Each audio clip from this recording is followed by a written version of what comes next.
على سرعة كمر السحاب ترى حالها كمر السحاب ترى حالها كمر السحاب ترى حالها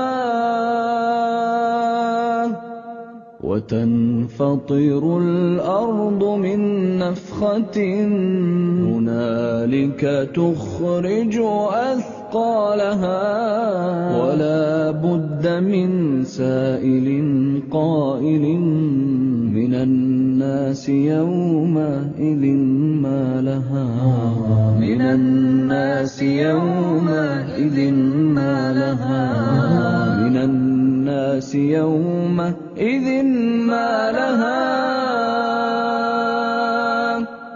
تحدث أخبارها ربها.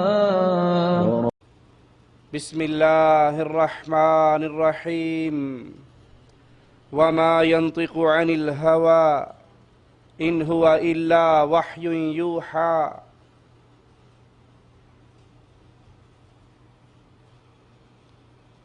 قیامت سے پہلے آخری زمانے میں شر اور فساد بہت پھیل جائے گا. فتنوں کی کثرت اور فتنوں کی شدت ہوگی. اندھیری رات کی طرح فتنے دنیا کو اپنے گھیرے میں لے لیں گے. طاقتور کمزور پر ظلم و ستم کی چکی چلائے گا. لیکن مسلمان ظلم و ستم کے اس دور کے اندر بھی ایک روشن صبح کے طلوع ہونے کا انتظار کریں گے. اور وہ روشن صبح، اس کے طلوع ہونے سے مراد محمد کریم صلی اللہ علیہ وسلم کے اہل بیت سے امام مہدی کا ظہور، جو دنیا پر پھیلے ہوئے ہر طرح کے ظلم و ستم کو ختم کر دیں گے. جیسے زمین ظلم سے بھری ہوئی تھی ویسے ہی زمین کو عدل سے بھر دیں گے. امام مہدی جو قیامت کی نشانیوں میں سے ایک بہت بڑی نشانی ہے، ان کا نام محمد بن عبداللہ حسنی، سیدنا حسن بن علی رضی اللہ عنہما کی اولاد سے. لیکن ذہن میں سوال پیدا ہوتا ہے کہ مہدی کون ہے، ان کے ظہور کے اسباب کیا ہیں، وہ کہاں سے ظاہر ہوں گے، کیا وہ اس وقت دنیا میں موجود ہیں، دنیا میں ظہور کے بعد ان کے کام کیا ہوں گے، ان کے ساتھی، ان کے پیچھے چلنے والے کون لوگ ہوں گے. آئیے ان سوالات کا جواب اللہ کی شریعت سے لیتے ہیں. ان کا نام محمد، ان کے والد کا نام عبداللہ، سیدہ فاطمہ رضی اللہ تعالی عنہا کی نسل سے، سیدنا علی کی اولاد سے، سیدنا حسن کی اولاد سے، یہ ان کا نام اور حسب و نسب ہے. ان کا نام بھی نبی کریم صلی اللہ علیہ وسلم کے نام پر اور ان کے بابا کا نام بھی آقا علیہ الصلوۃ والسلام کے والد کے نام پر ہوگا. ترمذی اور ابو داؤد میں ہے، رسول کریم صلی اللہ علیہ وسلم فرماتے ہیں لو لم يبقى من الدنيا الا يوم، اگر دنیا کے ختم ہو جانے میں صرف ایک دن باقی بھی رہ جائے، لطول الله ذلك اليوم حتى يبعث فيه رجلا مني او من اهل بيتي. دنیا کے ختم ہونے میں اگر ایک دن بھی باقی رہا تو اللہ اس ایک دن کو اتنا طویل کرے گا کہ اس دن میں پھر میرے اہل بیت میں سے ایک شخص کو بھیجا جائے گا. یعنی مہدی کے لیے شرط ہے کہ وہ رسول کریم صلی اللہ علیہ وسلم کے اہل بیت میں سے ہوگا. اس کا نام میرے نام پر اور اس کے والد کا نام میرے والد کے نام پر ہوگا۔ اب اس حدیث میں صراحت ہے کہ مہدی کا نام محمد بن عبداللہ، وہ عبداللہ کے بیٹے، اپنا نام ان کا محمد ہوگا۔ یہ حدیث رافضیت کا کھلا رد ہے ان کے مہدی کا، جن کے بارے میں ان کا دعویٰ ہے کہ محمد بن حسن عسکری ان کے اماموں کے ناموں میں آخری نمبر پہ 12ویں نمبر پہ آنے والا 12واں امام ہی امام مہدی ہے۔ ان کے عقیدے کا رد ترمذی اور ابو داؤد کی روایت کر رہی۔ اللہ کے نبی نے فرمایا اس کا نام میرے نام پر اور اس کے باپ کا نام میرے والد کے نام پر ہوگا۔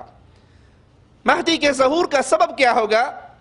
آخری زمانے میں جب فساد بہت زیادہ پھیل جائے گا، ظلم و ستم کا اندھیرا چل جائے گا، عدل دنیا سے مفقود ہو جائے گا، ان حالات میں اللہ ایک نیک شخص کو ظاہر کرے گا جس کے ہاتھوں امت کے احوال کی اصلاح ہوگی۔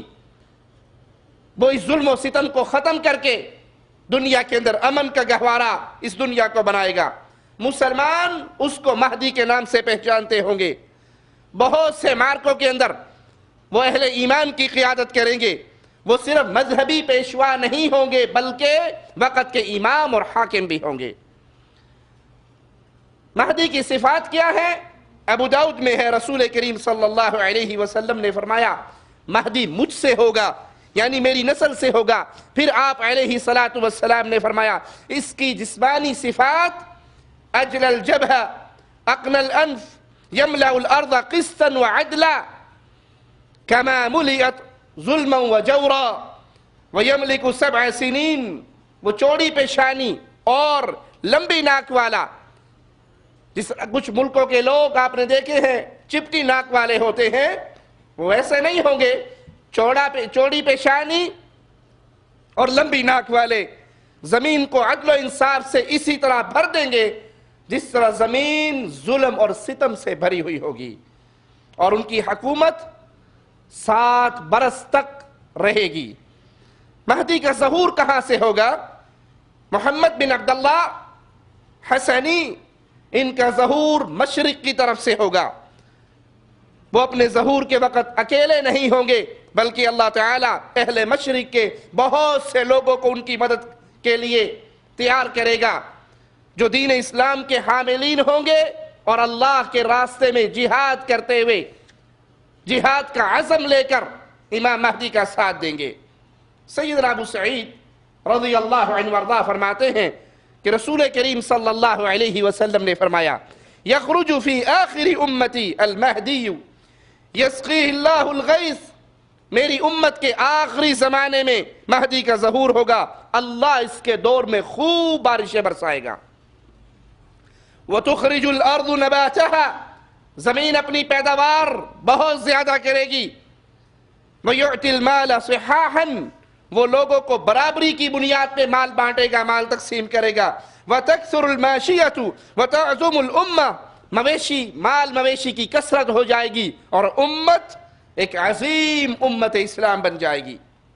علامہ ابن باز رحمہ اللہ فرماتے ہیں ظہور مہدی کا معاملہ مشہور و معروف ہے، اس سے متعلق روایات تواتر کے درجے تک پہنچتی ہے جو ایک دوسرے کی تائید اور تقویت کا باعث بنتی ہیں۔ بہت سے اہل علم نے ان کے تواتر کا ذکر کیا ہے اور یہ معنوی طور پہ ہے، اس لیے کہ اس کی سند کے طرق بہت زیادہ ہیں، یہ مختلف اسناد سے ہے، مختلف روات سے اور بہت سے صحابہ سے مختلف الفاظ کے ساتھ مروی ہے۔ واقعی یہ روایات اس بات پر دلالت کرتی ہیں کہ مہدی کا ظہور شرعی دلائل سے ثابت ہے، ان کا آنا برحق ہے، ان کا نام محمد بن عبداللہ ہوگا۔ آخری زمانے میں ان کے تشریف آوری سے امت کو رحمت ملے گی، وہ جب آئیں گے تو عدل و انصاف کو قائم کریں گے، ظلم و ستم کا سد باب کریں گے، ان کے ذریعے اس امت کو عدل، ہدایت، توفیق اور لوگوں کی رہنمائی سے نوازا جائے گا۔ امام مہدی کے بارے میں جو روایات احادیث جو آئی ہیں وہ 2 طرح کی ہیں، وہ احادیث جن میں مہدی کا ذکر تفصیل کے ساتھ ہے اور وہ جن میں صرف ان کی صفات کا ذکر ہے۔ آج کے دور میں بہت سے فتنے نمودار ہو چکے ہیں، اور ان فتنوں کا ظاہر ہونا بھی قیامت کی نشانیوں میں سے ہی ہے۔ اور ان فتنوں میں ایک بہت بڑا فتنہ انکار حدیث کا فتنہ ہے۔ وہ ظالم جو کہتے ہیں جی بس ہمیں قرآن کافی ہے، حدیث کی ہمیں کوئی ضرورت نہیں، ہمیں قرآن سے ہی ہدایت لینی ہے، حالانکہ قرآن اس کو کھول کھول کر بیان کرنے والی محمد کریم صلی اللہ علیہ وسلم کی احادیث ہے۔ اگر حدیث کا کلی طور پہ انکار کر دیا جائے تو انسان قرآن کو سمجھ ہی نہیں سکتا۔ اگر حدیث کا انکار کیا جائے تو قرآن سمجھ نہیں آ سکتا۔ قرآن لغت کی کتابوں کو پڑھ کر، لینگویج کی کتابوں کو پڑھ کے نہیں سمجھا جا سکتا۔ قرآن سمجھنے کا ایک ہی اصول ہے، قرآن حکیم نازل ہوا ہے محمد کریم صلی اللہ علیہ وسلم پر، اور محمد کریم صلی اللہ علیہ وسلم نے اس آیت کا کیا مفہوم بیان کیا ہے۔ تو قرآن بند تالا ہے، حدیث اس کی چابی ہے، حدیث وضاحت کرتی ہے۔ وقت قرآن میں آ گیا حکم حج کرو، اب حج کا پورا طریقہ کار کہاں سے ملے گا؟ محمد الرسول اللہ صلی اللہ علیہ وسلم سے۔ نماز پڑھو، نماز کا پورا طریقہ کار کہاں سے ملے گا؟ رسول اللہ صلی اللہ علیہ وسلم سے۔ زکوٰۃ ادا کرو، اونٹ میں زکوٰۃ کتنی ہے، سونے پہ کتنی ہے، چاندی پہ کتنی ہے، مال تجارت پہ کتنی ہے، یہ ساری ڈیٹیل ہمیں کہاں سے ملے گی؟ محمد کریم صلی اللہ علیہ وسلم سے۔ اور یاد رکھیے، حدیث کا انکار کرنے والے یہ ظالم حدیث کا انکار کرتے ہی اس لیے ہیں کہ ہم اپنی من مانی قرآن پاک کی آیات کے ذریعے کی کریں، کیونکہ حدیث ہر قرآن کی آیت کی وضاحت کرتی ہے، یہ کیسے نازل ہوئی، کب نازل ہوئی، اس کا مفہوم کیا ہے، مصطفیٰ علیہ السلام نے اس پہ عمل کیسے کیا۔ جو احادیث کا انکار کرتے ہیں وہ حقیقت میں قرآن کو اپنے لیے ڈھال بنا کر من مانی کا مذہب اس دنیا کے اندر پھیلانا چاہتے ہیں۔ منکرین حدیث میں ایک نیا نام جاوید احمد غامدی ہے، جو احادیث کا انکار کرتا ہے، احادیث پر زبان دراز کرتا ہے، وہ اور اس کے سابقہ سب کا یہی وتیرہ رہا ہے، حدیث کا انکار کرنے والے محمد الرسول اللہ کا انکار کر رہے ہیں صلی اللہ علیہ وسلم۔ جاوید احمد غامدی سے بھی کسی نے سوال کیا شیعوں کے امام غائب اور اہل سنت کے امام مہدی کے حوالے سے، تو وہ کہنے لگا کہ قرآن پاک کے اندر اس کی کوئی وضاحت نہیں ہے، اور صحیح احادیث میں بھی اس کا ذکر نہیں ہے۔ حضرت عیسیٰ کی دنیا میں دوبارہ آمد پر نصارہ اور مسلمان سب متفق ہیں، دوسری جانب ایک مہدی یا آخر الزمان کی آمد اور ظہور کے اہل تشیع اور اہل سنت سب یقین رکھتے ہیں۔ کہا جاتا ہے کہ دونوں کی آمد اور ظہور کا زمانہ ایک ہی ہوگا، بلکہ مہدی کی پہچان بھی جناب عیسیٰ علیہ السلام فرمائیں گے۔ درخواست ہے کہ اس کی اصل تفصیل اور حقیقت پر روشنی ڈالیں۔ اہل تشیع تو مہدی کی پیدائش ہو چکنے پر یقین رکھتے ہیں اور امام غائب صدیوں سے مانتے ہیں۔ قرآن میں ایسی کوئی بات نہیں ہے، کسی صحیح حدیث میں بھی ایسی کوئی بات نہیں ہے۔ امام مہدی کے بارے میں جو کچھ بھی ہے وہ لوگوں کی زبانوں پر ہے۔ قرآن مجید کو آپ جائیے گھر میں پڑھ لیجئے، خالی ہے بالکل اس سے۔ یہی معاملہ حدیثوں کا ہے۔ حدیثوں کی کتابوں میں بھی کسی صحیح روایت میں کوئی ذکر نہیں ہے کسی امام مہدی کے آنے کا۔ قیامت کی نشانیاں بیان ہوئی ہیں، آثار بیان ہوئے ہیں، اور بہت سی باتیں بیان ہوئی ہیں، اور ابھی حدیث جبریل آپ نے دیکھی ہے اس میں بھی بیان ہوئی ہے، لیکن کہیں ذکر نہیں ہے اس کا۔ حالانکہ جھوٹ بولا اس نے۔ رسول اللہ صلی اللہ علیہ وسلم کی صحیح احادیث میں امام مہدی کا ذکر ہے، بخاری و مسلم کی روایات میں اس کی صفات کا ذکر ہے، لیکن یہ حدیث کا انکار کرنے والے صحابہ کرام کے منہج کو چھوڑ کر، سلف صالحین کے منہج کو چھوڑ کر، اپنی مرضی کا دین اپنے آقاؤں کو راضی کرتے ہوئے، یہود و نصارہ کو راضی کرتے ہوئے وہ دین امت کے سامنے پیش کرنا چاہتے ہیں جو جس دین کا صلی اللہ علیہ وسلم سے رشتہ نہیں۔ قرآن پاک کے اندر امام مہدی کی طرف اشارہ ہے اور احادیث کے اندر صراحت اور وضاحت ہے۔ قرآن حکیم کی ایک آیت ہے، لہم فی الدنیا خزی ولہم فی الآخرۃ عذاب عظیم، ان کے لیے دنیا میں ذلت اور رسوائی اور آخرت میں بڑا عذاب ہے۔ اس آیت کی تفسیر بیان کرتے ہوئے امام المفسرین علامہ ابن جریر رحمہ اللہ امام سدی کا قول بیان کرتے ہیں کہ ان کی دنیا میں ذلت اور رسوائی اس وقت ہوگی، یہود و نصارہ کی دنیا میں ذلت اور رسوائی جو اس آیت کے اندر موجود ہے، خزیون، یہ ذلت اور یہ رسوائی ان کے لیے اس وقت ہوگی جب امام مہدی کا ظہور ہوگا۔ وہ قسطنطنیہ کو فتح کریں گے اور انہیں تہس و نہس کر دیں گے۔ یہ ان کی ذلت اور رسوائی کا معاملہ ہے۔ رہا عذاب عظیم تو وہ قیامت کے دن اللہ ان کو جہنم کی آگ میں جلا کر دے گا، اور نہ ہی وہ ان کی موت آ کر ختم ہوگا۔ جہنم کے اندر نہ تو موت آئے گی کہ ان کا عذاب ختم ہو جائے، وہ عذاب عظیم ہے جو ان کفار کو جہنم میں ملنے والا ہے، اور دنیا کے اندر ان کی ذلت جب اب امام مہدی کا ظہور ہوگا وہ ان کو تہس نہس کریں گے، قسطنطنیہ کو فتح کریں گے، خنزیر کو قتل کریں گے، صلیب کو توڑ دیں گے۔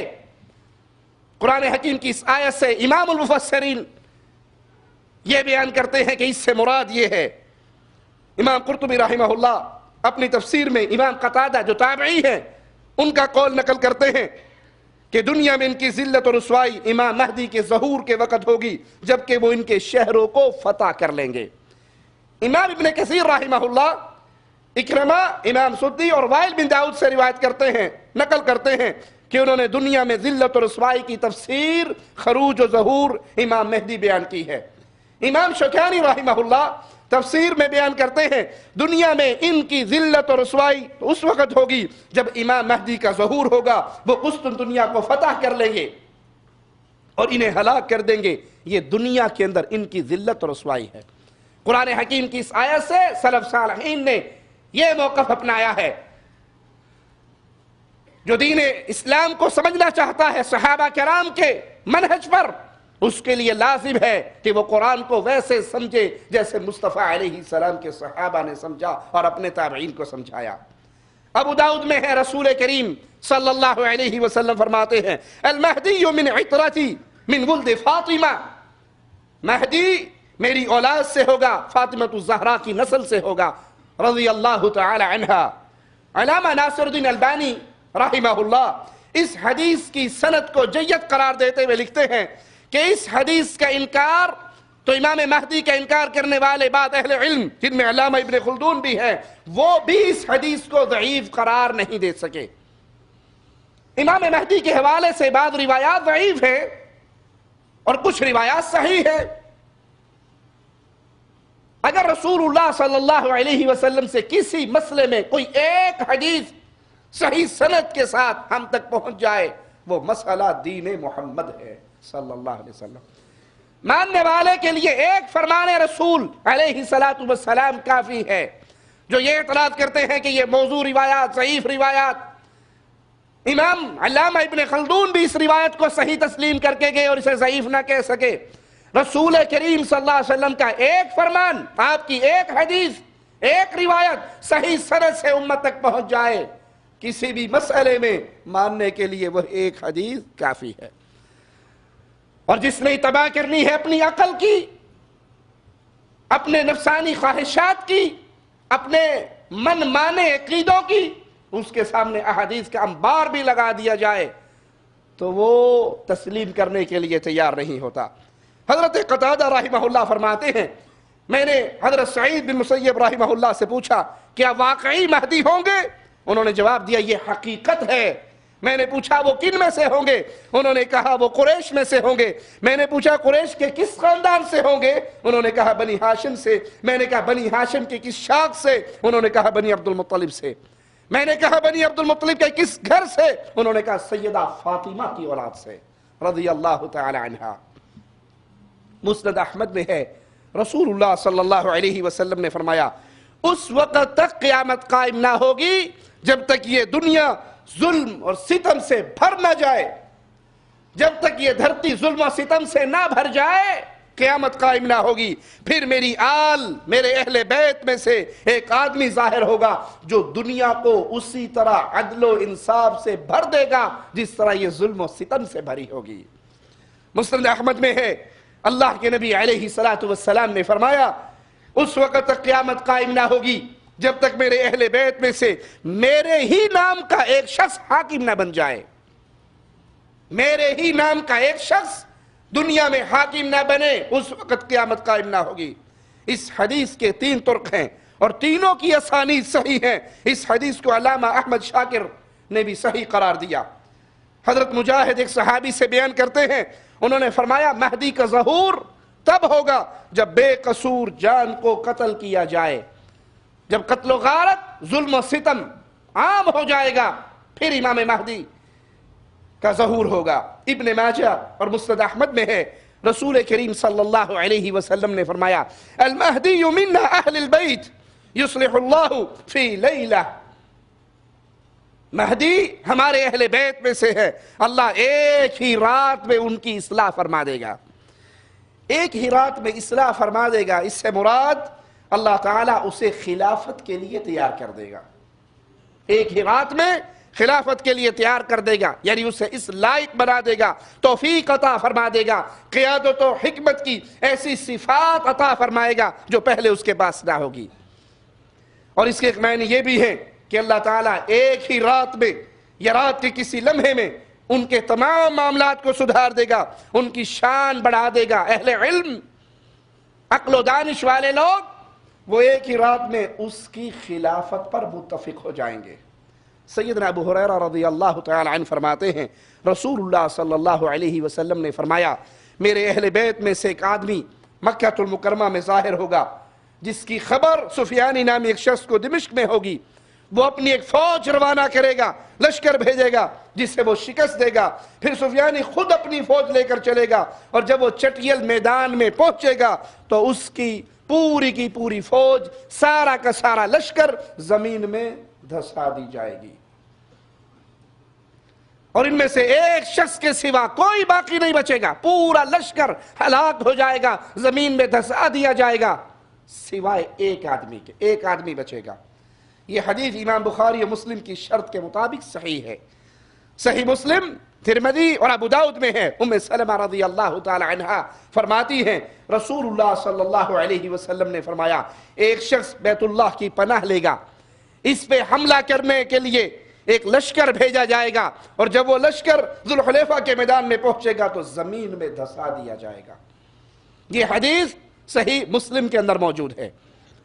وہ لشکر آئے گا اس بیت اللہ میں پناہ لینے والے شخص کو مارنے کے لیے، اور زمین پھاڑ کر اس کو زمین کے اندر غرق کر دیا جائے گا۔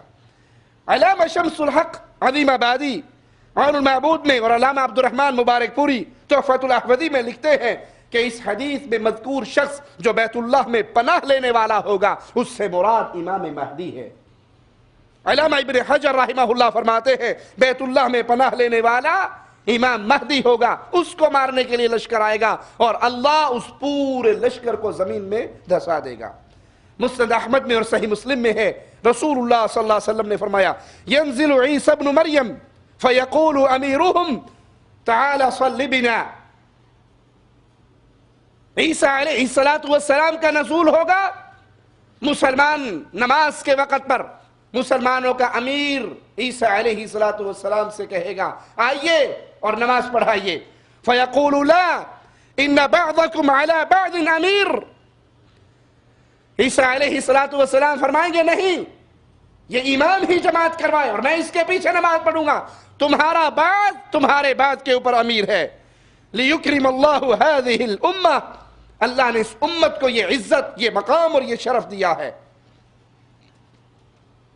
عیسیٰ علیہ السلام اس دنیا پر آئیں گے، مسلمانوں کے امیر کے پیچھے نماز پڑھیں گے، وہ شریعت محمدیہ اسی کو دنیا کے اندر پھیلانے کے لیے تشریف لائیں گے، اسی شریعت کا پیغام عام کریں گے، اور مسلمانوں کا امیر اس وقت جماعت کرائے گا۔ اس حدیث کے معنی یہ ہے کہ دجال امام مہدی کے زمانے میں ظاہر ہوگا، پھر جب سیدنا عیسیٰ علیہ السلام اسے قتل کرنے کے لیے نازل ہوں گے تو امام مہدی ہی مسلمانوں کے قائد ہوں گے، اور عیسیٰ علیہ السلام اور باقی تمام مسلمان امام مہدی کی امامت میں نماز ادا کریں گے۔ عیسیٰ علیہ السلام کا نزول ہوگا، دجال بھی اسی وقت ظاہر ہوگا، امام مہدی جماعت کروائیں گے، عیسیٰ علیہ السلام امام مہدی کی امامت میں اور باقی تمام مسلمان ان کے پیچھے نماز ادا کریں گے۔ مسند احمد میں ہے، رسول کریم صلی اللہ علیہ وسلم نے فرمایا یبایع لرجل ما بین الرکن والمقام، حجر اسود اس کے درمیان ایک شخص کی بیعت کی جائے گی۔ وَلَن يَسْتَحِلَّ الْبَيْتَ إِلَّا أَهْلُهُ، اس خانہ کعبہ، اس گھر کی حرمت اس کے رہنے والے ہی پامال کریں گے، اور جب وہ اس کی حرمت کو پامال کر دیں گے تو پھر عربوں کی ہلاکت اور بربادی کے بارے میں مت پوچھو۔ پھر حبشی آئیں گے جو کعبہ کو تباہ و برباد کر دیں گے، اور اس تباہی کے بعد اللہ کا یہ گھر کبھی بھی آباد نہیں ہوگا۔ اس تباہی کے بعد یہ گھر پھر دوبارہ آباد نہ ہوگا۔ یہی وہ لوگ ہوں گے جو بیت اللہ کا خزانہ نکال کر لے جائیں گے۔ حجر اسود ایک شخص کی بیعت کی جائے گی، اور وہ شخص امام مہدی ہوں گے جن کی بیعت بیت اللہ کے اندر کی جائے گی۔ بخاری و مسلم میں ہے، رسول کریم صلی اللہ علیہ وسلم نے فرمایا کیف انتم اذا نزل ابن مریم فیکم و امامکم منکم، تم اس وقت کس حال میں ہوں گے جب تمہارے اندر عیسیٰ علیہ السلام کا نزول ہوگا اور تمہارا امام تم ہی میں سے ہوگا۔ عیسیٰ علیہ السلام کا نزول ہوگا، تمہارا امام تم ہی میں سے ہوگا، اور یہاں امام سے مراد امام مہدی ہیں۔ ان کے پیچھے آ کر عیسیٰ علیہ السلام بھی نماز ادا کریں گے۔ جب ہم تاریخ پر نظر دوڑاتے ہیں تو ہمیں بہت سے لوگ امام مہدی ہونے کے دعوے دار نظر آتے ہیں۔ کہیں پہ کوئی مہدی ہونے کا دعوے دار کھڑا ہو جاتا ہے، کہیں پہ کوئی دعوے دار کھڑا ہو جاتا ہے۔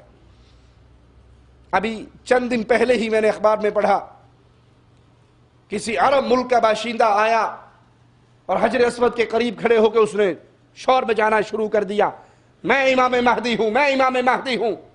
اس کی بیعت کرنے والا تو کوئی نہیں آیا، پولیس نے گرفتار کر کے جیل میں ضرور ڈال دیا۔ امام مہدی خود اپنے لیے بیعت کا سوال نہیں کریں گے، لوگوں سے ڈیمانڈ نہیں کریں گے، بلکہ زبردستی لوگ ان کی بیعت لیں گے۔ وہ خود لوگوں سے نہیں کہیں گے آپ کے ووٹوں کا بہترین حقدار، وہ ووٹ مانگیں گے نہیں، وہ بیعت کا سوال نہیں کریں گے، وہ اپنے مہدی ہونے کا اعلان، جیسے بہت سے لوگوں نے مختلف زمانوں میں تاریخ کے مختلف ادوار میں مہدی ہونے کا دعویٰ کیا۔ آئیے مہدی ہونے کے دعوے داروں پر بھی ایک نظر دوڑائیں، وہ کون کون سے لوگ تھے جنہوں نے مہدی ہونے کا دعویٰ کیا، اور وہ سب کے سب جھوٹے تھے۔ ان میں سب سے پہلے رافضیوں کا یہ عقیدہ ہے، ابو بکر، عمر، عثمان، عائشہ، حفصہ، اصحاب رسول، اہل بیت رسول کے دشمن رافضیوں کا یہ عقیدہ ہے کہ وہ بھی امام مہدی کا انتظار کر رہے ہیں، 12ویں امام کا انتظار ان کے ہاں بھی ہو رہا ہے۔ چٹھیاں لکھ لکھ کے، پرچیاں لکھ لکھ کے، آٹے کی گولیاں بنا کے ہر شہر کے دریا پر جا کر وہ کنووں میں اور دریاؤں میں چٹھیاں لکھ کر ڈالتے ہیں امام صاحب نو، واسطہ ہی خدا دا باہر آ جا، بڑی کٹ کھا لی۔ وہ امام باہر نہیں آندا، یا وہ باہر آتا نہیں ہے یا کوئی اسے آنے نہیں دیتا۔ امام صاحب کو غار میں چھپایا ہوا ہے اور ہر وقت آواز لگاتا ہے یا قائم آل محمد، جلدی باہر آ جا، جلدی باہر آ جا۔ رول گئے اسی۔ اب غار پہ جو مجاور بیٹھے ہیں کہتے ہیں تمہارا دماغ خراب ہے، ہم اس کو باہر آنے دیں گے، یہ باہر آ گیا ہمارا دھندا ختم ہو جائے گا۔ اب اسی کے نام پہ تو سارا کھا رہے ہیں، سارا چندہ مل ہی اسی کے نام پہ رہا ہے۔ اور اگر کوئی وہاں پہ چھپا ہوا ہے نکلنے کی کوشش کرے تو اہل سنت سے پہلے اس کے اپنے جو مجاور ہیں دوبارہ اندر واڑ دیں گے، تو نہ باہر آئیں تو روئی ساڑی، ہماری روزی روٹی لگی ہوئی ہے، کیوں خراب کرتے ہو؟ یہ دھوکہ ہے، یہ جھوٹ ہے، یہ فراڈ ہے، یہ قصے ہے، یہ کہانی ہے، یہ ذاکروں کی من گھڑت باتیں ہیں۔ تو وہ انتظار میں ہے امام مہدی کے، اور وہ ان کا 12واں امام ہے، اس کا نام محمد بن حسن عسکری ہے۔ اور حدیث اللہ کے نبی کی آپ نے سنی ابو داؤد کی کہ اس کا نام ہوگا محمد بن عبداللہ، محمد بن حسن۔ آپ نے فرمایا اس کا نام میرے نام پہ، اس کے باپ کا نام میرے باپ کے نام پہ. اس کا نام ہے محمد بن حسن عسکری، اور رافضی کہتے ہیں کہ وہ حسن بن علی کی اولاد سے نہیں بلکہ حسین بن علی کی اولاد سے ہیں.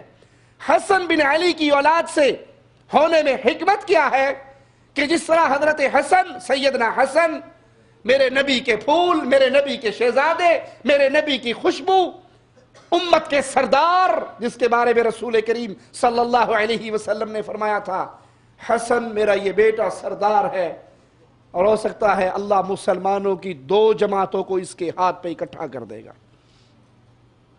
مسلمان جب انتشار کا شکار تھے، حضرت علی رضی اللہ عنہ کی شہادت کے بعد سیدنا حسن خلیفۃ المسلمین بنے، اور پھر خلافت امیر معاویہ کو دے کر ان کے حق میں بغیر دنیا کے کسی لالچ پہ، ایک اللہ کی رضا کے لیے اور امت کو اکٹھا کرنے کے لیے اور بہتے ہوئے خون کے سسٹم کو روکنے کے لیے دنیا کی حکومتوں کو امیر معاویہ کے حوالے کر دیا.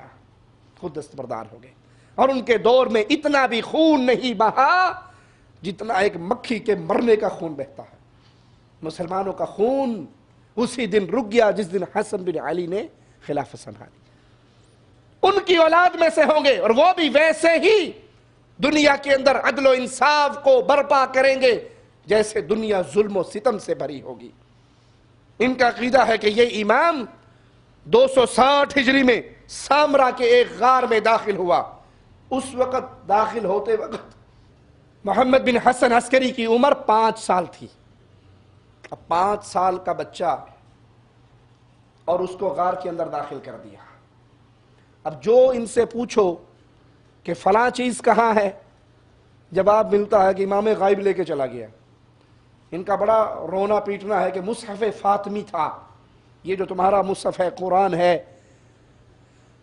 یہ صحیح نہیں ہے، اس میں اضافے ہوئے، کمیے ہوئی، نقص ہوا، زیادتی ہوئی. ہم کہتے چلو اگر واقعی اس قرآن میں کوئی نقص ہے، کوئی کمی، کوئی بیشی ہوئی تو جو اصل قرآن ہے وہ دے دو. کہا وہ جو مصحف فاطمی تھا وہ ہمارا امام صاحب لے کر غائب ہو گیا. اگر تمہاری بات کو سچا مان لیا جائے تو کتنا بڑا ظلم ہے کہ کتنے سال گزر گئے، مسلمان اصلی قرآن پڑھنے سے محروم ہیں، وہ کلہ لے کے بیٹھے ہوتے، اور 5 سال کا بچہ وہ قرآن اٹھا کر گیا کیسے؟ کہتے ہیں 5 سال کی عمر میں ہمارا امام مہدی سامرا کی غار کے اندر چلا گیا، اور اس وقت سے اب تک غار میں زندہ ہے، اسے موت نہیں آئی، آخری زمانے میں اسی غار سے باہر آئے گا. ہم کہتے ہیں تمہارا یہ اصول انسانیت کے حوالے سے اللہ کی سنت کے خلاف ہے. یہ کیسے ہو سکتا ہے کہ 260 ہجری میں وہ امام صاحب غار میں داخل ہوئے اور آج 1432 چل رہا ہے اور ابھی تک انہیں موت نہیں آئی؟ اللہ کے انبیاء کو جو اس 12ویں امام سے افضل ہے، خود رسول کریم صلی اللہ علیہ وسلم کو، سیدنا علی کو، سیدنا حسن کو، سیدنا حسین کو موت آئی، وہ موت کے شکار ہوئے، وہ شہید ہوئے، اللہ کی جنتوں میں گئے. جب ہم مصطفیٰ علیہ السلام کے لیے لفظ موت کا استعمال کرتے ہیں تو یاد رکھیے اللہ کے نبی کی ادنا سے ادنا توہین کرنا بھی کفر ہے. مصطفیٰ علیہ السلام کی ادنا سی گستاخی انسان کو وادی ایمان سے نکال کر وادی کفر میں داخل کر دیتی ہے. لیکن لوگوں، دنیا میں پھیلا ہوا یہ عقیدہ کہ رسول اللہ صلی اللہ علیہ وسلم کے لیے لفظ موت کا استعمال گستاخی ہے، یہ غلط عقیدہ ہے، یہ خلاف واقع عقیدہ ہے. قرآن نے خود مصطفیٰ علیہ السلام کے لیے لفظ موت استعمال کیا. انک میت و انہم میتون. صحابہ کرام نے مصطفیٰ علیہ السلام میرے آقا کی عزت پر میرے ماں باپ قربان ہو جائیں، میرے بچے قربان ہو جائیں، ہماری گردنیں کٹ جائیں، مصطفیٰ علیہ السلام کی عزت کو بیان کرتے ہوئے، ان کی حفاظت کرتے ہوئے، ان کے دین کی حفاظت کرتے ہوئے صحابہ نے میرے آقا کے لیے لفظ موت استعمال کیا. سیدہ عائشہ رضی اللہ تعالی عنہا نے کہا مات النبی، اس سے کوئی یہ ظالم امت کو دھوکہ نہ دے کہ ہم لفظ موت استعمال کر کے مصطفیٰ کی گستاخی کر رہے ہیں، ہم گستاخ رسول کو کافر جانتے ہیں، لیکن یہ لفظ تو آقا کے لیے قرآن نے استعمال کیا، یہ نبی کی گستاخی نہیں ہے۔ ہاں اگر تم کسی اور کے بارے میں یہ عقیدہ رکھو کہ اس کو موت نہیں آتی، اس کے لیے بقا ہے، تو یہ رب کی گستاخی ہے، کیونکہ موت اگر کسی پہ نہیں آ سکتی وہ ایک عرش والا اللہ ہے، باقی ساری کائنات اس کے لیے فنا ہے، اس دنیا کو ختم ہونا ہے، اس دنیا سے اٹھ جانا ہے۔ تمہارا یہ عقیدہ قانون فطرت کے خلاف ہے۔ جب اللہ کے انبیاء پر موت آئی، صلحاء پر موت آئی، صحابہ کرام پر، اہل بیت پر موت آئی، سیدنا علی، سیدہ فاطمہ، سیدنا حسن، سیدنا حسین، جب ان پہ موت آئی رضوان اللہ علیہم اجمعین، تو پھر یہ کیسے موت سے بچ سکتا ہے؟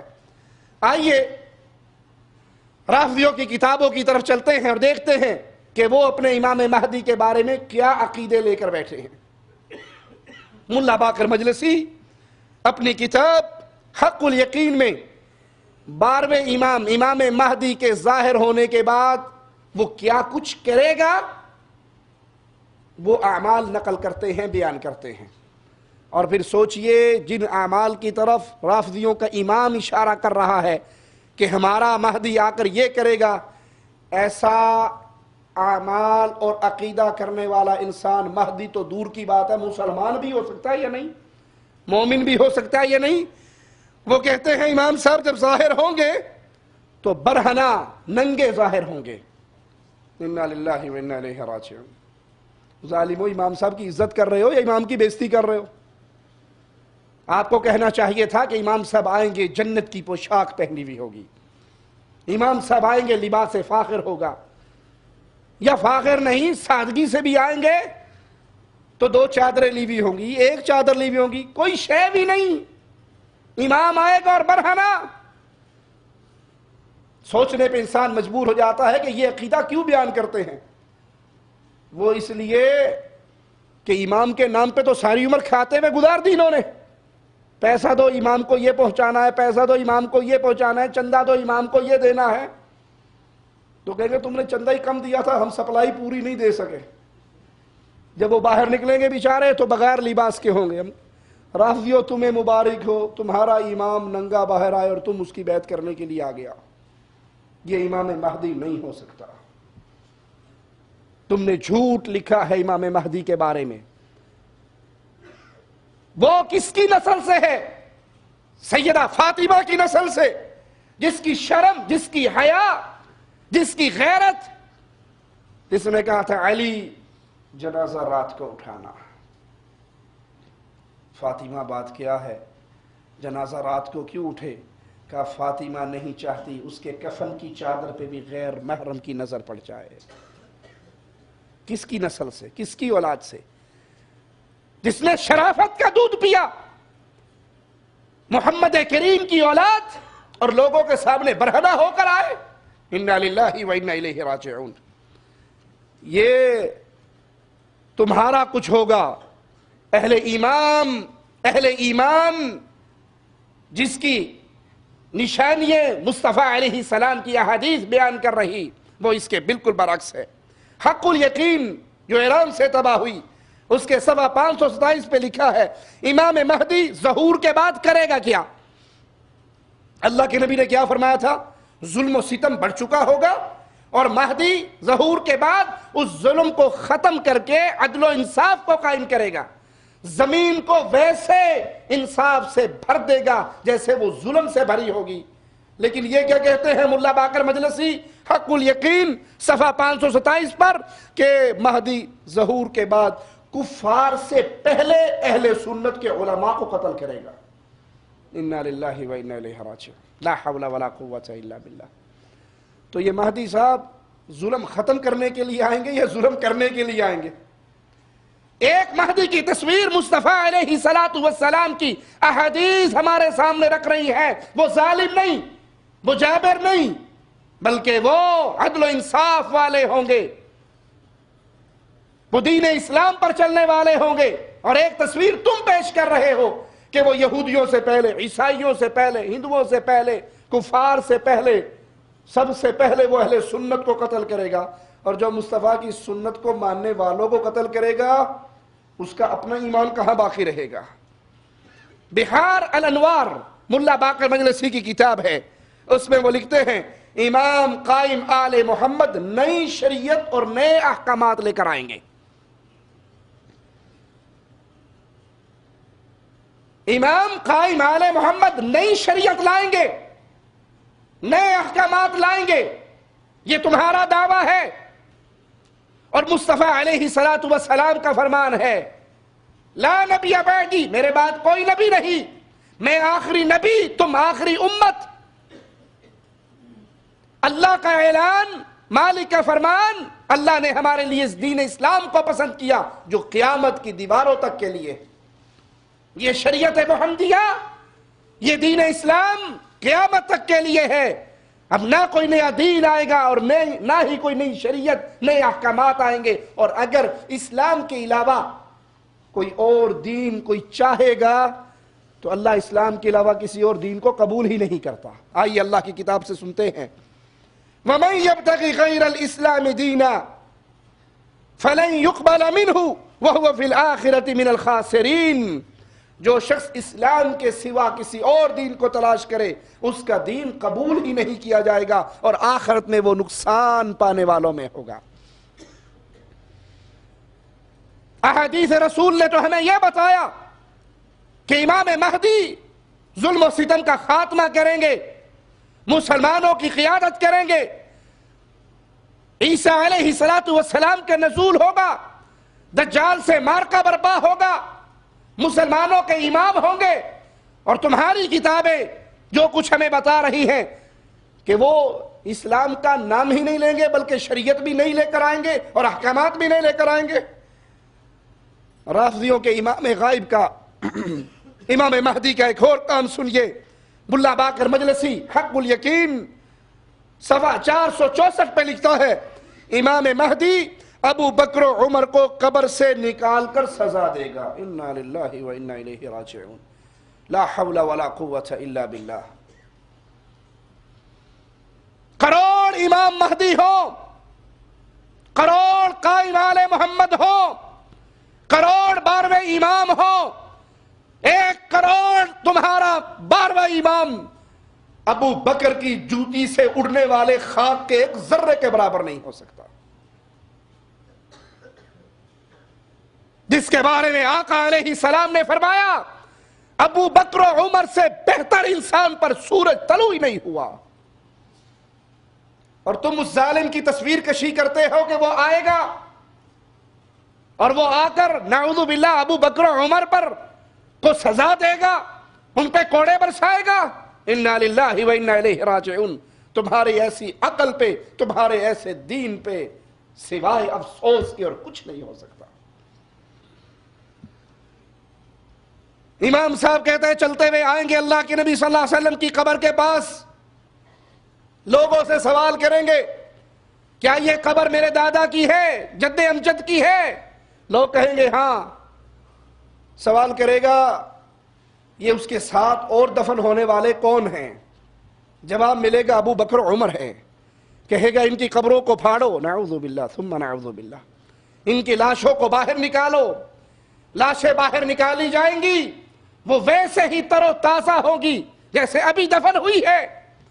ان کو ایک درخت کے اوپر، خشک درختوں کے اوپر لٹکا دیا جائے گا، وہ درخت دوبارہ ہرے بھرے ہو جائیں گے، اور پھر یہ ظالم ان کو درے مارنے کا اور ان کی لاشوں کو جلانے کا، ان درختوں کو آگ لگانے کا حکم دے گا۔ انا للہ و انا الیہ راجعون۔ جیسے تم مصطفیٰ کے صحابہ کے دشمن ہو، تمہارا یہ 12واں بھی تمہاری طرح مصطفیٰ کے صحابہ کا دشمن ہے، ایسے امام سے ہمارا کروڑ دفعہ برات کا اعلان ہے۔ یہ تم نے فرضی قصے گھڑ رکھے ہیں، فرضی کہانیاں گھڑ رکھی ہیں، وگرنہ صحابہ اور اہل بیت میں محبت کی داستانیں ہیں۔ صحابہ اور اہل بیت میں رشتہ دار یہ ہے صحابہ اور اہل بیت میں نکاح اور تعلقات ہیں، وہ ایک دوسرے سے بیٹیاں لیتے رہے، بیٹیاں دیتے رہے۔ سیدنا عمر آئے تھے سیدنا علی کے پاس، کہا تھا میرے آقا کا فرمان ہے قیامت کے دن ہر نسب و حسب ٹوٹ جائے گا، خاندانی رشتہ داریاں حسب و نسب ختم ہو جائے گا سوائے محمد الرسول اللہ کے نسب کے صلی اللہ علیہ وسلم۔ علی میرا جی چاہتا ہے کہ میرا نکاح بھی مصطفیٰ علیہ السلام کے خاندان میں ہو جائے، میں بھی اس حسب و نسب میں شامل ہو جاؤں۔ اور سیدنا علی رضی اللہ تعالی عنہ اپنی بیٹی کا نکاح محمد کریم صلی اللہ علیہ وسلم کے صحابی سیدنا عمر سے کرتے ہیں۔ یہ تمہاری کہانی ہے، یہ تمہارا جھوٹ ہے، یہ تمہارے مولویوں کی لکھی ہوئی حکایتیں ہیں جس کا سچائی سے دور کا بھی رشتہ نہیں ہے۔ صحابہ کرام اور اہل بیت تو آپس میں رشتہ داریاں کرنے والے، تعلق رکھنے والے، محبتیں کرنے والے۔ ملا باقر مجلسی اپنی کتاب حیات القلوب صفحہ 901 پر لکھتا ہے، نقل کفر نباشد، کہ جب ہمارا قائم آل محمد 12واں امام مہدی ظاہر ہوگا، نعوذ باللہ ثم نعوذ باللہ، وہ عائشہ کو زندہ کرے گا اور پھر اس پہ حد جاری کرے گا۔ تمہارے ایسے گندے عقیدے پر رب کی کروڑ لعنتیں برسے۔ محمد کریم صلی اللہ علیہ وسلم کی عزت، میرے نبی علیہ السلام کی زوجہ محترمہ، مومنوں کی ماں، جس کے بارے میں سوال کرنے والے نے کیا تھا آقا کائنات میں سب سے زیادہ پیار کس سے کرتے ہو؟ کہا عائشہ سے کرتا ہوں۔ کہا مردوں میں کس سے کرتے ہو؟ کہا عائشہ کے بابا سے کرتا ہوں۔ تم اس کے بارے میں اپنی گندی زبان کو دراز کرتے ہو۔ ایسے اعمال کرنے والے شخص کو اللہ کی قسم اہل ایمان کا یہ ادنا سا بیٹا مسلمان تسلیم نہیں کرتا۔ وقت کا امام تو بڑی دور کی بات ہے۔ جس طرح رافضی خود اللہ کے دشمن ہیں، رسول اللہ کے دشمن ہیں، اہل بیت کے دشمن ہیں، ازواج رسول کے دشمن ہیں، اصحاب مصطفیٰ کے دشمن ہیں، انہوں نے سمجھا کہ وہ جو آخری آنے والا ہے وہ بھی ہمارے مذہب پہ چلنے والا ہوگا۔ نہیں، امام مہدی جس کی تعریف مصطفیٰ علیہ السلام کی احادیث بیان کرتی ہے، وہ عدل و انصاف کرنے والے، وہ اہل ایمان کی قیادت کرنے والے، وہ کفر اور شرک کو مٹا کر اس دھرتی پہ ظلم کو ختم کر کے اس دھرتی کی اصلاح کرنے والے ہوں گے۔ ہم تمہارے عقیدوں سے بھی برات کرتے ہیں اور تمہارے آنے والے کی ان کرتوتوں سے بھی برات کرتے ہیں، جس نے دنیا میں نہ ظاہر ہونا ہے نہ ہوگا۔ 260 ہجری کا چھپا ہوا آج تک نہیں نکلا تو قیامت تک نہیں نکلتا۔ وہ کہتے ہیں جی آپ کو نہیں پتا، معرفت دی گل ہے، وہ خوف کی وجہ سے چھپے تھے۔ اس وقت انہیں اپنی جان پر خوف تھا مخالفوں کا کہ کوئی اسے قتل نہ کر دے، اس لیے غار میں چھپ گئے۔ ہم کہتے ہیں عقل مندو ہوش کے ناخن لو، اب تو یہ خوف ختم ہو گیا، اب تو تمہارے پاس کئی ملک ہیں، وہ کسی میں آ کر پناہ لے لے، کوئی اس کو پناہ دینے کے لیے تیار نہیں۔ اب تو یہ بہانہ بھی ختم ہو گیا کہ وہ خوف کی وجہ سے چھپے تھے۔ انا للہ و انا الیہ راجعون۔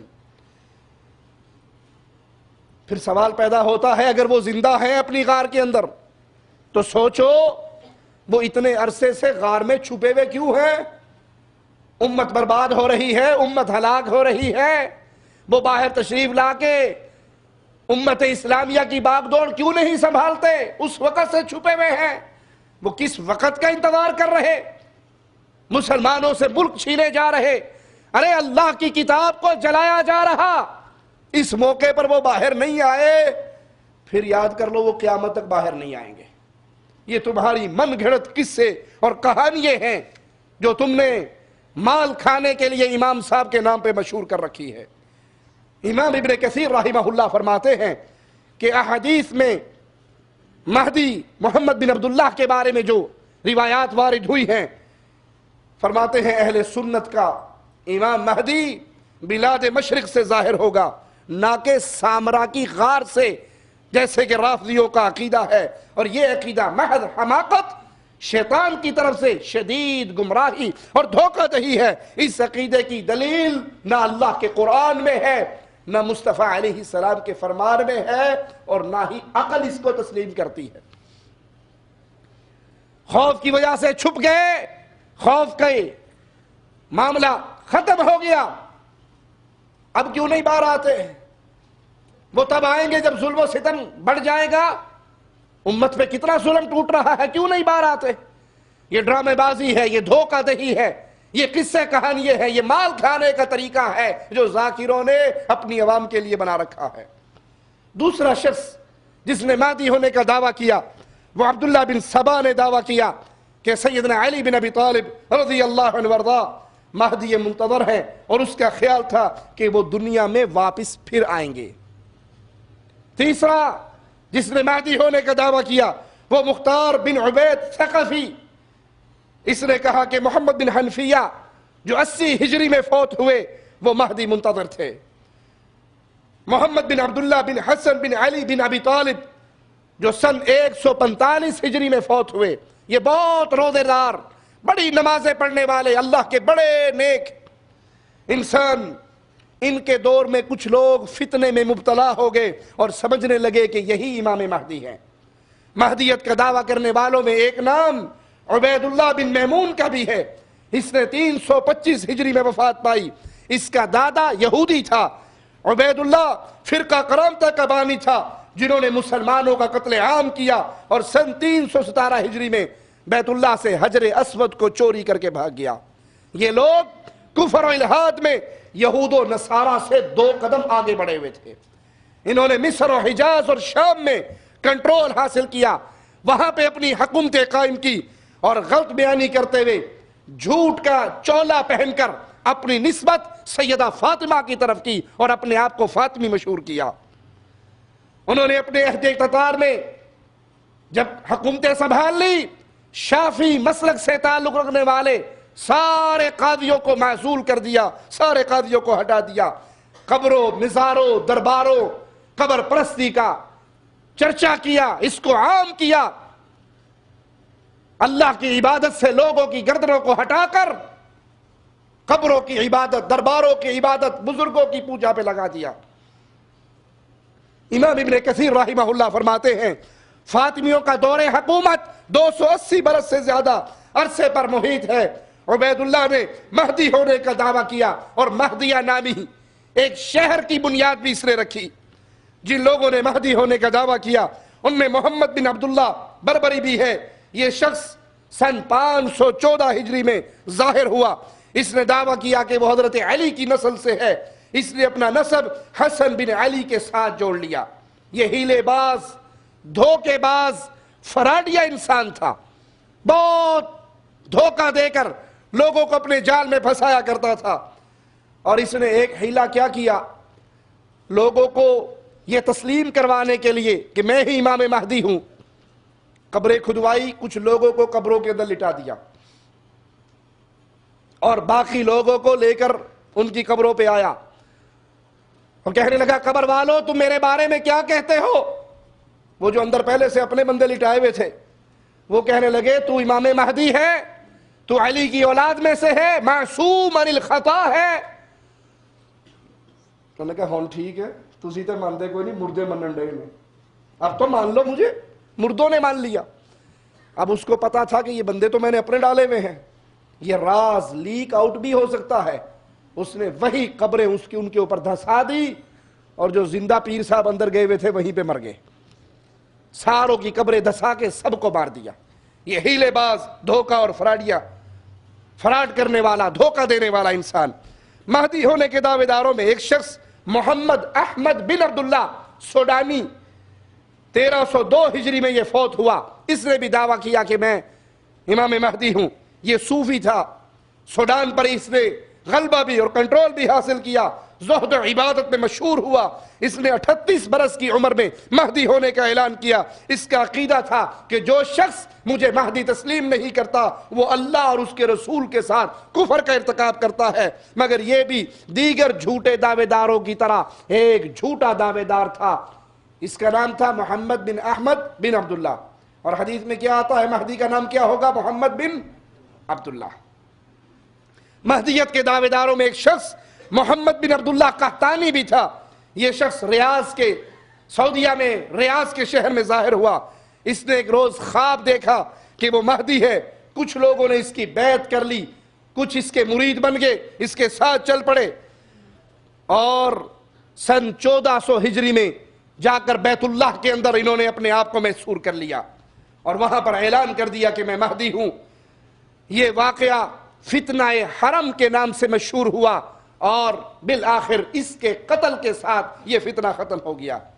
مہدی ہونے کا ایک دعوے دار سید محمد جون پوری، جو حیدرآباد انڈیا کے اندر اس کے ماننے والے، اس کی بہت بڑا سلسلہ اور جماعت وہاں پر ہے، وہ بھی کہتے ہیں کہ ہمارا یہ بھی امام مہدی ہے اور ہم اس کے ماننے والے اور اس کی جماعت چلانے والے۔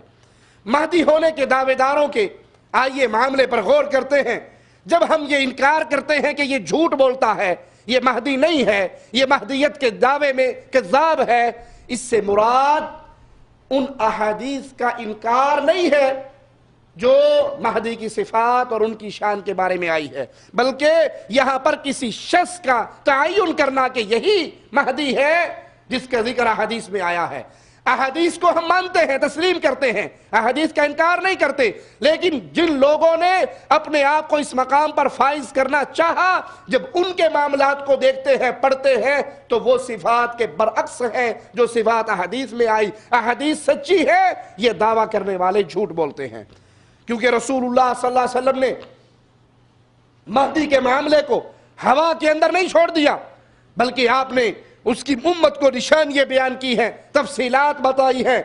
مہدی لوگوں کو اپنی ذات کی طرف دعوت نہیں دے گا، نہ ہی اپنی بیعت کے لیے لوگوں کو پکارے گا، بلکہ لوگ زبردستی اس کی بیعت کریں گے اور وہ اس کو ناپسند کرے گا۔ یہاں جتنے دعوے دار ہم نے بیان کیے انہوں نے خود دعویٰ کیا، لیکن وہ دعویٰ نہیں کرے گا، نہ ہی اپنی بیعت کی طرف بلائے گا۔ مہدی کا نام رسول کریم صلی اللہ علیہ وسلم کے نام اور آپ کے والد محترم کے نام پہ ہوگا۔ اس کا نسب سیدنا حسن بن علی تک پہنچے گا۔ حدیث میں مذکور جسمانی صفات میں اس کے اندر موجود ہونا ضروری ہے، جیسے آپ نے فرمایا چوڑی پیشانی والا، اٹھی ہوئی ناک والا۔ جن حالات میں امام مہدی کا ظہور ہوگا، ایک خلیفہ کے اختلاف، ایک خلیفہ کی موت پر اختلاف واقع ہوگا، زمین ظلم و ستم سے بھر جائے گی، 3 خلفاء کے بیٹے آپس میں جنگ کر رہے ہوں گے۔ مہدی ایک نیک متقی شخص ہوگا، وہ علم شریعت، حکمت اور دانش سے لبریز ہوگا۔ اس کا ظہور سامرا کی غار سے نہیں ہوگا، بلکہ وہ مکہ المکرمہ میں آئے گا۔ حجر اسود اور مقام ابراہیم کے درمیان اس کی بیعت کی جائے گی۔ اس کی بیعت حجر اسود اور مقام ابراہیم، اس کے درمیان اس کی بیعت کی جائے گی۔ یہاں ایک سوال پیدا ہوتا ہے کہ وہ کیا حالات و اسباب تھے جن کے سبب کسی نے اپنے آپ کو مہدی کہا یا لوگ اس کے بارے میں یہ گمان کرنے لگے؟ اس کا جواب یہ ہے کہ مہدی کا دعویٰ کرنے والے بعض تو ایسے لوگ ہیں جنہوں نے حکومت لینے کے لیے، لوگوں پہ غلبہ حاصل کرنے کے لیے جھوٹ کا سہارا لیا، بہتان کا سہارا لیا، اور وہ اپنے آپ کو مہدی بنا بیٹھے تاکہ لوگوں پر حکومت کر سکے اور ملکوں کو فتح کر سکے۔ مہدیت کے بعض دعوے دار ایسے ہیں جن کا معاملہ مشتبہ تھا، لوگوں نے ان کے بارے میں یہ گمان کر لیا کہ یہ مہدی ہے، اور بعد میں واضح ہوا کہ یہ مہدی نہیں ہے۔ بعض ایسے تھے کہ ان میں سے کسی کا نام شہرت اختیار کر گیا اور اس نے اپنے مہدی ہونے کے بارے میں خواب دیکھ لیا۔ جس نے ریاض میں قحطانی، محمد بن عبداللہ قحطانی، اس نے اپنے بارے میں خواب دیکھا تھا کہ میں مہدی ہوں، اور لوگ اس کے ساتھ مل گئے اور وہ بیت اللہ میں پہنچ گیا اور وہاں اس نے اپنے مہدی ہونے کا اعلان کیا۔ یاد رکھیے، خواب کی بنیاد پہ شریعت کا مسئلہ اخذ نہیں کیا جا سکتا۔ شریعت اسلامیہ بند ہے اللہ کی کتاب اور مصطفیٰ علیہ السلام کے فرامین میں۔ اب کوئی خواب دیکھے اور خواب میں کہے، ایک بیوقوف افریقہ کا رہنے والا، اس نے خواب دیکھا کہ میں اپنے بیٹے کو ذبح کر رہا ہوں، صبح اٹھ کے اس نے ذبح کر دیا، تو اس نے کہا میں نے تو وہ ابراہیم علیہ السلام کی سنت پہ عمل کیا ہے، ان کو بھی خواب آیا تھا، ان کو بھی خواب آیا بیٹا ذبح کرنے کا، مجھے بھی خواب آیا، میں نے بھی عمل کیا۔ بے وقوف، تو ابراہیم ہے، تیرا بیٹا اسماعیل ہے، خواب کی بنیاد پہ دین نہیں بنا کرتا۔ ایک خلیفہ کے پاس امام صاحب آئے، اس نے کہا میں نے خواب دیکھا ہے کہ تو میرے بستر پہ سو رہا ہے، اور میں نے تعبیر کرنے والوں سے پوچھا ہے، انہوں نے کہا بادشاہ سلامت یہ امام صاحب آپ سے نفرت کرتے ہیں، اب میں تیرا کام تمام کرنے لگا ہوں۔ اس نے کہا بادشاہ سلامت میری بات سنیے، نہ آپ ابراہیم ہیں، نہ آپ کو خواب کی تعبیر بتانے والا یوسف علیہ السلام ہے۔ جس نے تعبیر بتائی وہ بھی غلط بتا سکتا ہے، وہ یوسف علیہ السلام نہیں ہے، اور آپ نبی ابراہیم نہیں ہے کہ آپ کو جو خواب آیا سچا ہی آیا ہوگا۔ تو خواب کی بنیاد پر شریعت کے مسائل نہیں بنے جاتے۔ آج تو خواب کی بنیاد پہ پورا کاروبار چلتا ہے، پورے فرقے چلتے ہیں۔ مینو خواب آیا پیر جی کہہ رہے سن بھی ایتھے بھی میری ایک قبر بنا، اوتھے تے ہے نا ایتھے بھی بنا۔ کیوں یہاں کیوں بنا، ایک قبر ہے؟ کہا نہیں، یہاں بیٹھ کے پیر صاحب نے چلا کیا تھا، مجھے خواب میں آ کر بتایا گیا ہے۔ وہ اصل مسئلہ یہ نہیں ہوتا کہ مجھے خواب آیا ہے، وہ دکان چنگی چل بھی کہتا ہے ایک پتر واسطے بھی دکان کھول لوا، پیسے ہی آن گے۔ ایک قبر بنانے میں کتنا خرچہ ہوتا ہے، بعد میں دکانداری چلتی رہے گی۔ مجھے خواب آیا ہے ملتان میں اجتماع کرو، مجھے خواب آیا ہے کراچی میں اجتماع کرو، مجھے خواب آیا اللہ کے نبی نے آگے کرایہ مانگا، ٹکٹ مانگا، روٹی مانگی، پیسے مانگے۔ یہ کذاب اور دجال، یہ خوابوں کے اوپر اپنے دین کے مسئلے بنانے والے، ان کو خواب آئے نہ آئے پیٹ میں سے خواب کی آوازیں ضرور آتی ہیں، نواں خواب کاڑ تاکہ چار پیسے چنگے آن۔ یہ کذاب اور دجال ہے۔ اسلام قرآن و حدیث کے اندر بیان ہو گیا، اب خوابوں کی بنیاد پہ کچھ نہیں کہا جا سکتا۔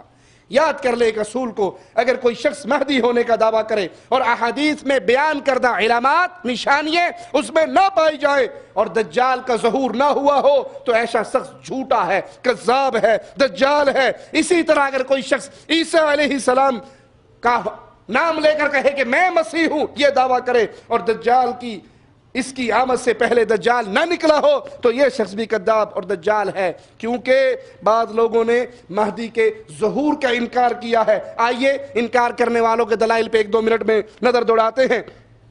وہ کہتے ہیں جی مہدی کا ذکر ہم اس لیے تسلیم نہیں کرتے کیونکہ قرآن پاک کے اندر نہیں آیا، قرآن پاک کے اندر نہیں آیا، لہذا ہم تسلیم نہیں کرتے کہ امام مہدی آنے والے ہیں۔ اگر انہوں نے آنا ہوتا تو پھر قرآن پاک میں آتا۔ وقت ہو گیا ہے، انشاءاللہ اگلے درس کے اندر اس تفصیل کو پورا کریں گے۔ اقول قولی ھذا واستغفر اللہ لی ولکم ولسائر المسلمین فاستغفروہ انہ ھو الغفور الرحیم۔